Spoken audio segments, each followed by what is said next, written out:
there was 65% fewer sick days. 70% of people reported less burnout.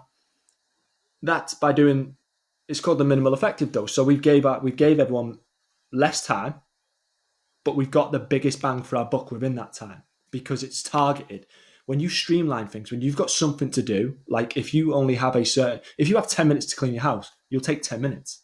But if you've got all day and you've got nothing to do, you'll do other things. It'll take you all day to clean the house.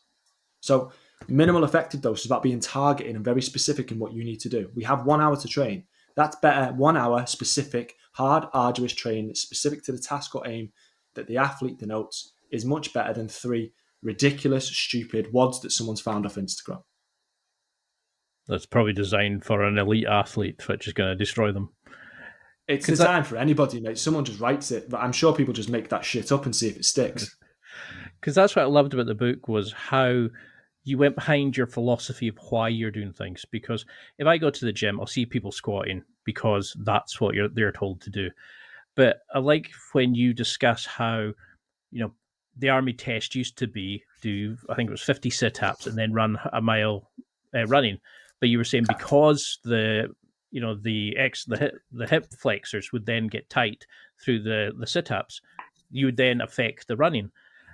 So how do you would affect the performance? So it wasn't logical to do one then the other as a part of the test. So how do we get people to stop thinking in sort of checkers philosophy of I'm going to do this move? How do we take power, like say like the bench press and turn it into power? How do we turn like I'm running on the treadmill, but turn it into speed, or you start using plyometrics to build explosive power.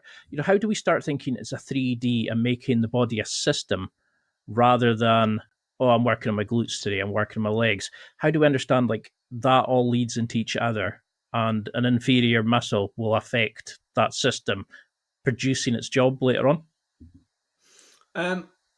I think what you're going down there is how do you call upon any component of fitness and how do you train each component? So each component can be trained in UKSCA, which is our governing body for the UK for Strength and Conditioning Association.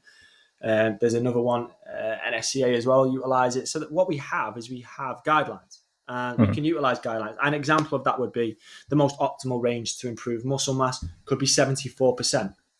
And that could be between 8 and 12 reps, between 3 and 5 sets with 60 to 90 to 120 seconds rest. That's just a guideline. We go plus 84%. We're starting to work in strength components. When we work with strength, the higher percentage, we have to do less reps and more rest. But we don't know that. We don't know those numbers unless we test. Now, this builds back into, this gives us a couple of things. One is that perpetual growth I mentioned earlier. When we test, the idea behind it is that I'm going to retest you at a later date. You are going to compete with the old you. And if we've both done our job correctly, my prescription was right and your effort matched it, you're going to be a new person. So you're going to go and fucking destroy that old you. That's powerful. That's you now being an athlete. And that brings power. That goes back again to results spark confidence. All of a sudden you're starting to think, oh, I am getting better. Okay, I like the feeling of this. Now what? Let's go again. Another thing that testing gives us is measurement, quantitative measurement in order to prescribe from. So I say to you right here, first thing I'm going to do, what's your why? Brilliant. I want to work with you. We're going to test. So first of all, that creates formalization. It starts the thing of the process. I'm now an athlete. I'm testing. And it organizes us ourselves to start thinking this shit's real. Straight away, bang. And that might not be on a Monday. So be prepared for that.